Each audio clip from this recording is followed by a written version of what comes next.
जय हिंद मेरे प्यारे विद्यार्थियों, मैं विशाल प्रजापति आपका स्वागत करता हूं आपके अपने यूट्यूब चैनल स्टडी विद विशाल प्रजापति में। हम यहां पे साइंस पढ़ रहे हैं। साइंस में क्या पढ़ रहे हैं? फिजिक्स। तो फिजिक्स में देखिए आज का ये पहला वीडियो है। हमारे यूट्यूब चैनल पर एक वीडियो पढ़ चुका है, वो मैथ का है, और ये सेकेंड वीडियो है जो साइंस का है, और वो किससे रिलेटेड है? फिजिक्स से। क्योंकि रेलवे एग्ज़ाम्स में जो है साइंस का बहुत ही अच्छा क्वेश्चन आता है, उससे बहुत सारे साइंस के क्वेश्चन पूछे जाते हैं। तो ये रेलवे के दृष्टिकोण से बहुत ज़्यादा इम्पॉर्टेंट है। तो आप देखेंगे कि साइंस में क्या है। तो चैप्टर का नाम है क्या? यूनिट एंड मेजरमेंट, मतलब मात्रक एवं मापन। मात्रक एवं मापन आप लोगों ने सुना होगा, छोटी कक्षा में 9 वगैरह में पढ़ चुके होंगे, क्लास 9 में। तो मात्रक एवं मापन क्या होता है? मात्रक एवं मापन, और हमको इसकी ज़रूरत क्यों पड़ी, इसकी चर्चा हम इस वीडियो में करेंगे। तो आप देखेंगे उससे पहले जानते हैं, इसको समझने से पहले हम समझते हैं क्या? Physical quantity. फिजिकल क्वांटिटी मतलब भौतिक राशियाँ, हिंदी में कहते हैं इसको भौतिक राशियाँ। भौतिक राशियाँ किसे कहते हैं? भौतिक राशियाँ। तो भौतिक राशियाँ वो राशियाँ होती हैं, ऐसी राशियाँ जिनका मापन किया जा सकते हैं, मतलब क्वांटिटी जिसको हम मेजर कर सकें, उसको हम क्या कहते हैं? भौतिक राशियाँ। कहने का मतलब जैसे मान लीजिए कि कोई आदमी है, दुखी है, तो आप क्या उसका मापन कर सकते हैं कि ये 250 ग्राम दुखी है, ये 500 ग्राम दुखी है, ये 500 सेंटीमीटर दुखी है। तो आप ये नहीं बता सकते कि वो उसका मापन नहीं कर सकते कि ये दुखी है, तो वो भौतिक राशि नहीं है। तो भौतिक राशि वो राशियाँ होती हैं जिनका मापन किया जा सकते। अब जैसे मान लीजिए कोई खुश है, तो आप ये नहीं बता सकते कि वो कितना खुश है, वो इतना मिलीग्राम खुश है, तो आप ये नहीं बता सकते, वो हमारी तब फिजिकल क्वांटिटीज़ नहीं होंगी। तो फिजिकल क्वांटिटीज़ क्या होंगी? जैसे मान लीजिए कोई हेलीकॉप्टर है, वो चल रहा है कुछ की स्पीड, मान लीजिए वो चल रहा है, तो आप बताएंगे कि हाँ वो इतने किलोमीटर पर आवर की स्पीड से चल रहा है। तो जिसको हम माप ले रहे हैं वो क्या होगा? Physical quantity. ठीक। तो इस प्रकार आप देखेंगे कि हमारी स्पीड क्या होगी। तो यहाँ पे मैंने लिख रखा है, जैसे आप इसलिए लिख रखा है कि जिससे कि आपका टाइम बचे। तो फिजिकल क्वांटिटी भौतिक राशियाँ, ऐसी राशियाँ जिनका मापन किया जा सके, तो उनको हम भौतिक राशियाँ कहते हैं। ठीक। तो इसमें क्या कहेगा? मास, द्रव्यमान। जैसे द्रव्यमान मान लीजिए कि आप कैसे माप रहे हैं द्रव्यमान, आप समझिए कि एक फिजिकल क्वांटिटी क्यों है। मान लीजिए आपको किसी ने, आपके मम्मी पापा ने बाज़ार भेजा, ठीक। तो बाज़ार भेजा, आप गए बाज़ार, तो वहाँ से बोले कि आपको 5 चीनी लेके आना है। तो आप कंफ्यूज हो गए कि 5 चीनी क्या? 5 किलो चीनी, 5 दाने चीनी, 5 मिलीग्राम चीनी, आप कंफ्यूज हो गए। तो जब तक आपके मम्मी एवं पापा बताएंगे नहीं कि आपको 5 किलोग्राम चीनी लाना है, तब तक आप कंफ्यूज रहेंगे कि हमको 5 क्या लाना है। तो अर्थात जो 5 किलोग्राम चीनी, तो आप उसको क्या कर रहे हैं? मेजर कर रहे हैं। यदि आप मेजर कर रहे हैं तो मास, द्रव्यमान जो होगा वो हमारा क्या होगा? फिजिकल क्वांटिटी होगा। ठीक। इस प्रकार स्पीड का बता दिए। जैसे स्पीड मान लीजिए कि कोई कार चल रही है, तो ये कार है, हमको देखो कार तो उतना अच्छा बनाना नहीं आता, लेकिन थोड़ा बहुत बना दे रहे हैं। मान लीजिए क्या है? कार है। अब ये कार जो है वो चल रही है, मान लीजिए कितनी से 20 किलोमीटर पर आवर से चल रही है। तो जो 1 किलोमीटर पर आवर है, इसकी स्पीड बता रहा है। तो स्पीड यदि बता रहा है और हम इसको मेजर कर रहे हैं कि ये 20 किलोमीटर पर आवर से चल रहा है, तो हमारा क्या होगा? स्पीड फिजिकल क्वांटिटी होगा। तो मास भी फिजिकल क्वांटिटी, और स्पीड भी फिजिकल क्वांटिटी, और लेंथ लंबाई। जैसे मान लीजिए कोई भी लंबाई हो, कोई भी, मान लीजिए ये मार्कर है, ये मार्कर मान लीजिए हम कहें कि 6 इंच का है, तो यदि हम लंबाई को माप पा रहे हैं तो वो क्या होगा? फिजिकल क्वांटिटी होगा। ठीक। जैसे डेंसिटी हो गया, प्रेशर हो गया, बहुत सारे टेम्परेचर हो गया, ये सब क्या है? Physical quantity. लेकिन जैसे हंसी, दुख, आपने कोई जिज्ञासा उठा मन में, और बहुत सारी भावनाएं होती है, तो फिजिकल क्वांटिटी नहीं होती। क्यों? क्योंकि उनका हम मापन नहीं कर पाते हैं। ठीक। तो आपको फिजिकल क्वांटिटी उम्मीद करते हैं कि समझ में आएगा। अब हम फिजिकल क्वांटिटी जो होती हैं, इनके हम टाइप्स देख लेते हैं। फिजिकल क्वांटिटी के क्या क्या टाइप्स हैं? तो टाइप में पहला क्या है? फंडामेंटल, जिसको हम कहते हैं मूल राशियाँ, और दूसरी क्या है? डिराइव्ड, यानी कि व्युत्पन्न राशियाँ। ठीक। तो फंडामेंटल मूल राशियाँ वो होती हैं जो अपने आप स्वतः हैं, ये किसी पे डिपेंड नहीं है, ये खुद ही हैं, ये किसी पे डिपेंड नहीं है। तो फंडामेंटल में पहला क्या है? मास। मास देखिए किसी से मिलकर नहीं बना। मास जो होता है 2 किलोग्राम, 5 किलोग्राम, इसको कहने का मतलब ये है कि इसका कोई फार्मूला नहीं है कि मास का ये फार्मूला है, तो ये खुद से आई हैं, तो इसलिए इनको कहते हैं मूल राशियाँ। और मूल राशि हमारी क्या है? सिर्फ 7 हैं। देख लीजिए कौन कौन सी। मास हो गया, लेंथ हो गया, temperature, time, luminance of intensity जिसको कहते हैं ज्योति तीव्रता, इलेक्ट्रिक करंट विद्युत धारा एंड अमाउंट ऑफ सब्सटेंस पदार्थ की मात्रा। तो जो 7 प्रकार की राशियाँ हैं इनको हम कहते हैं फंडामेंटल राइट, फंडामेंटल क्वांटिटीज़, ठीक। और दूसरी जो है वो है डिराइव्ड, यानी कि व्युत्पन्न, जो उत्पन्न की गई हैं। इनका जन्म किसी न किसी के द्वारा हुआ है, लेकिन इनका जन्म स्वतः हो गया है, तो इसलिए क्या हो गई ये फंडामेंटल राइट, फंडामेंटल क्वांटिटीज़। और इनका जो हुआ है वो किसी न किसी के द्वारा उत्पन्न होकर हुआ है, तो ये क्या होंगे डिराइव्ड राशि। तो इसमें बहुत सारे हैं, प्रेशर हो गया, वॉल्यूम हो गया। प्रेशर जैसे देखिए, प्रेशर को हिंदी में कहते हैं दाब। अब दाब जो होता है वो बल बटा क्षेत्रफल। जैसे मान लीजिए ये कोई एरिया है, ठीक, ये कोई एरिया है, इतना एरिया, स्क्वायर का एरिया होता है, जैसे ए स्क्वायर होता है, मतलब मान लीजिए भुजा ए है तो ए स्क्वायर होगा, एरिया इसका ए स्क्वायर होगा। तो इस पर कोई फोर्स लग रहा है एफ, इस पर कोई फोर्स लग रहा है एफ, तो इसको इसी के ये जो प्रेशर होता है ये P बाई एफ, P बराबर एफ बाई ए। अर्थात यदि ये जो एरिया हो यदि एकांक हो तो एकांक क्षेत्रफल पर लगने वाले फोर्स को हम क्या कहते हैं, प्रेशर करते हैं। तो एकांक क्षेत्रफल पर लगने वाले फोर्स को हम प्रेशर करते हैं। तो ये हमारा प्रेशर हो गया, और ये प्रेशर किसी न किसी से उत्पन्न होकर आया है, जैसे फोर्स अपान एरिया के हैं तो प्रेशर आया है। तो इस प्रकार प्रेशर क्या है, डिराइव्ड है। और दूसरी क्या, वॉल्यूम। वॉल्यूम जैसे देखिए, वॉल्यूम क्या होता है, वॉल्यूम मतलब आयतन, आयतन लंबाई गुणे चौड़ाई गुणे ऊंचाई होता है। अर्थात इसमें भी 3 प्रकार की चीज़ें हैं। लेंथ, मान लीजिए लेंथ 3 बार हुआ है, इसलिए क्या हुआ ये हो गया derived. Velocity, displacement upon time, तो एरिया ये टू बी, ये भी क्या है, एक डिराइव्ड है। बहुत सारी राशियाँ जैसे विस्कोसिटी हो गया, अभी इसमें बताने का कोई मतलब नहीं है। बहुत सारी राशियाँ, श्यानता, प्रेशर, तो वो सरफेस टेंशन, ये सब क्या है, डिराइव्ड हैं। तो उम्मीद करते हैं कि आपको यहाँ तक समझ में आ रहा होगा। तो समझ में आ रहा है तो हमारे चैनल STD विद विशाल प्रजापति को सब्सक्राइब दोस्तों। अब दोस्तों आपको फिजिकल क्वांटिटी समझ में आ गया। फिजिकल क्वांटिटी क्या होता है, ऐसी राशियाँ जिनको हम मेजर कर सकते हैं वो फिजिकल क्वांटिटी होंगी। तो फिजिकल क्वांटिटी आपको बताने के लिए आपको 2 चीज़ें चाहिए। 2 चीज़ें कैसे, जैसे मान लीजिए कि आप चीनी लेकर आए थे, बाज़ार से आप चीनी लेकर आए थे, कितना लाए थे, 10 किलो। आपने चीनी कितना लाया था, 10 kg, इसको कहते हैं शुगर। तो चीनी आपने लाया 10 किलो। अब 10 किलोग्राम आपने चीनी लाया।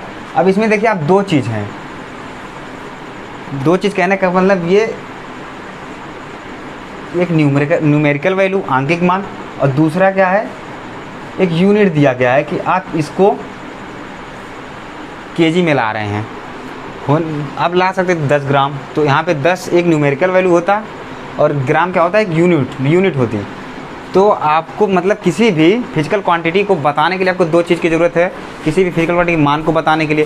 पहला क्या कि न्यूमेरिकल वैल्यू हो, और दूसरा क्या हो, वो यूनिट आप बताएं। यदि आप यूनिट नहीं बता पा रहे हैं तो सामने वाला कंफ्यूज हो जाएगा। जैसे आप बोलो कि मैं 10 चीनी ले आया, तो वो कंफ्यूज हो गया, 10 दाने चीनी लेके आए, या 10 किलोग्राम, 10 टन, 10 मिली टन, बहुत सारा, मतलब कि ऐसा उसके दिमाग में कल्पनाएं चलती रहेंगी। तो जब तक आप कंफर्म नहीं करेंगे कि आप दोस्तों की 10 किलोग्राम चीनी लेके आए, तब तक वो बेचारा कन्फ्यूजन में रहेगा। तो यहाँ पे समझाने का सिर्फ इतना मतलब ये है कि किसी भी फिजिकल क्वांटिटी के मान को, मैग्नीट्यूड को बताने के लिए आपको 2 चीज़ों की ज़रूरत होती है। पहली क्या होती है, न्यूमेरिकल वैल्यू, और दूसरी क्या होती है, यूनिट। ठीक, तो अब पहली न्यूमेरिकल वैल्यू और दूसरी हो गई यूनिट। अब देखो, अब यूनिट, अब आप समझ रहे हो यूनिट मतलब यूनिट मतलब इकाई का अंक, अर्थात ये इकाई के स्थान पे है। इकाई के स्थान पर क्या है, केजी, तो इसको हम बोल रहे हैं यूनिट। और जैसे आप लिख रहे हैं यहाँ पे 5 सेंटीमीटर, तो आप मान लीजिए मैंने पूछा कि आप बताइए मार्कर की लेंथ क्या है, तो सपोज़ आपने बता दिया कि कितना है, 5 सेंटीमीटर। तो इसमें भी आपको 2 चीज़ की ज़रूरत पड़ी, पहली क्या न्यूमेरिकल वैल्यू और दूसरी क्या यूनिट की। ठीक, तो इसमें भी 2 चीज़ों की हमको ज़रूरत पड़ी। तो इसको कहते हैं हम न्यूमेरिकल वैल्यू, और इसको हम क्या कहते हैं, यूनिट। तो आप ये देख रहे हैं कि हमको किसी भी चीज़ को बताने के लिए, फिजिकल क्वांटिटी को बताने के लिए हमको यूनिट चाहिए। तो हमको यूनिट चाहिए, तब यूनिट मतलब क्या है कि अब यूनिट का देखेंगे क्या सिस्टम है। अब क्या हुआ कि आप वो चीनी लेकर आए 5 चीनी लेकर आए। अब कन्फ्यूजन ये हो गया कि मैं इसको किलोग्राम में मापूँ, मिलीग्राम में मापूँ, कि क्विंटल में मापूँ तो कन्फ्यूजन हो गया ना, हो गया कि नहीं।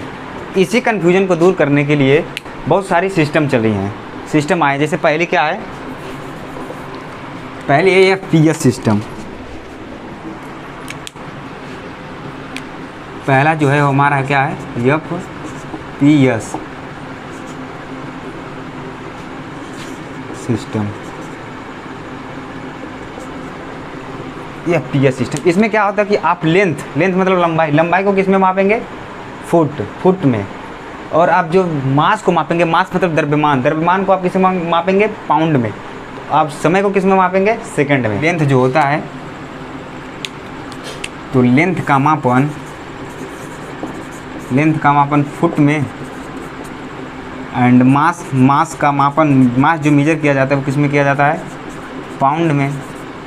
एंड जो टाइम हमारा मेजर किया जाता है वो किया जाता है सेकंड में। तो पहली सिस्टम क्या हो गई, FPS सिस्टम। अब पहली हो गई FPS सिस्टम, और इसके बाद एक और सिस्टम आई, दूसरी सिस्टम क्या थी, वो क्या थी, CGS सिस्टम। CGS देखिए नाम से स्पष्ट है, C मतलब सेंटीमीटर, G मतलब ग्राम, S मतलब सेकंड। तो इसमें क्या था कि इसमें लेंथ को हम फुट में माप रहे थे, तो इसमें हम लेंथ को किस में मापेंगे, सेंटीमीटर में, मास को ग्राम में, एंड टाइम को सेकंड में मापेंगे। तो इस तीनों में यदि हम इसमें कहें कि मैं CGS सिस्टम उपयोग करता हूँ, तो मैं कहूँगा कि मैं 12 चीनी लेकर आया, तो आप 12 तुरंत समझेंगे क्या, 12 ग्राम चीनी। यहाँ पे आप ये नहीं समझेंगे कि 12 पाउंड चीनी। क्यों? क्योंकि मैंने पहले ही बोल दिया है कि मैं CGS सिस्टम यूज करता हूँ, तो आपको यहाँ पे समझना है कि मैं 12 ग्राम चीनी लेकर आया। ठीक, तो इसमें वही हुआ कि लेंथ आप सेंटीमीटर में मापेंगे, मास आप ग्राम में, और टाइम सेकंड में मापेंगे। इसके बाद जो तीसरी सिस्टम है हमारी, वो क्या है, MKS सिस्टम। तो MKS सिस्टम, अब MKS सिस्टम में क्या है कि आप लंबाई को मीटर में, एंड मास को किलोग्राम में, और टाइम को सेकंड में मापेंगे। इसमें जो, अब मैं वही एग्जांपल कि यदि मैं बोलूं कि मैं MKS सिस्टम उपयोग करता हूं, तो मैं कहूँगा कि मैं 12 चीनी लेकर आया, तो आप कहेंगे कि वो, आपको तुरंत समझ जाना कि वो 12 किलोग्राम चीनी है। इसमें क्या था कि मैं पहले बोलता हूँ कि मैं FPS सिस्टम उपयोग करता हूँ, और मैं 12 चीनी लेकर आया, तो आप समझेंगे क्या, 12 पाउंड चीनी लेकर आए। और यदि मैं पहले बोल दूँ कि मैं CGS सिस्टम उपयोग करता हूँ, और मैं 12 चीनी लेकर आया, तो आप समझे क्या, 12 ग्राम चीनी। और यदि मैं कहूँ कि मैं MKS सिस्टम उपयोग करता हूँ, और मैं कहूँ कि मैं 12 चीनी लेकर आया, तो आप क्या समझें कि मैं 12 किलोग्राम चीनी लेकर आया। अब देखिए यहाँ पे कन्फ्यूजन क्या है कि आप, बहुत सारे लोग हैं वो बोल रहे हैं कि मैं MKS सिस्टम यूज़ करूँगा, और कई लोग हैं कि मैं बोल रहे हैं कि CGS सिस्टम उपयोग करूँगा, और बहुत सारे हैं कि मैं FPS सिस्टम उपयोग। तो यहाँ पे क्या है कि मतलब कि कन्फ्यूजन होना है कि वो क्या करेंगे, बहुत सारी दिक्कत हैं। इसी दिक्कत को दूर करने के लिए एक सिस्टम आई जिसका नाम है इंटरनेशनल सिस्टम, और इंटरनेशनल सिस्टम जिसको हम क्या कहते हैं,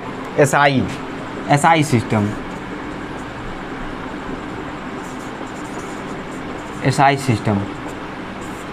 इस सिस्टम लाने की ज़रूरत क्यों पड़ी?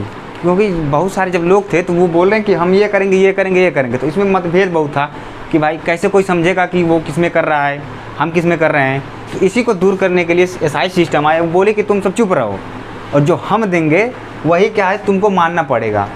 और ये जितने भी चीज़ें दी उसको मापने के लिए इसकी बात इन सबको मानना पड़ा कि हम ये जो SI सिस्टम बोलेगा वही सबको यूज करना। तो SI सिस्टम में इसने बताया कि जो मास होगा, मास मतलब द्रव्यमान,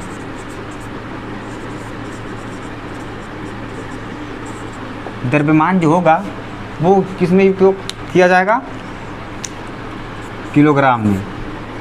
लेंथ जो होगी हमारी वो किस में, मीटर में। और जो हमारा टाइम होगा वो सेकंड में। ठीक, इसने 3 चीज़ बताया पहले की, मास, लेंथ और टाइम। अब इसने 3 चीज़ बता दिया इस सेकंड में उपयोग करेंगे। देखिए आपने 3 चीज़ों के बारे में बताया। क्या? पहला मास, द्रव्यमान किलोग्राम में मापेंगे और प्रतीक केजी होगा। लेंथ को मीटर में मापेंगे, प्रतीक यम होगा स्मॉल। और टाइम को सेकंड में मापेंगे और प्रतीक जो होगा, सिंबल जो होगा वो यस होगा। ठीक, इसके बाद इसने बताया इलेक्ट्रिक करंट के बारे में। इलेक्ट्रिक करंट अर्थात विद्युत धारा। विद्युत धारा, इसको जो आप मापेंगे वो किस में मापेंगे आप? एम्पियर में। विद्युत धारा को आप किस में मापेंगे? एम्पियर में मापेंगे। उसके बाद क्या? लुमिनस इंटेंसिटी, ज्योति तीव्रता, ज्योति तीव्रता, इसको आप मापेंगे कैंडिला में। इसका प्रतीक क्या होता है? CD होता है। ज्योति तीव्रता किस में मापेंगे? कैंडिला में। उसके बाद क्या? टेम्परेचर, टेम्परेचर मतलब ताप, ताप को आप किस में मापेंगे? केल्विन में। उसके बाद अमाउंट ऑफ सब्सटेंस, पदार्थ की मात्रा, पदार्थ की मात्रा जो आप मापेंगे वो किस में मापेंगे? मोल में। ठीक, तो एसआई सिस्टम जो था उसमें 7 प्रकार के जो हमारी मूलभूत राशियां हैं उनको 7 प्रकार की राशियां हैं उनको बताया कि आप इसको इसमें मापेंगे।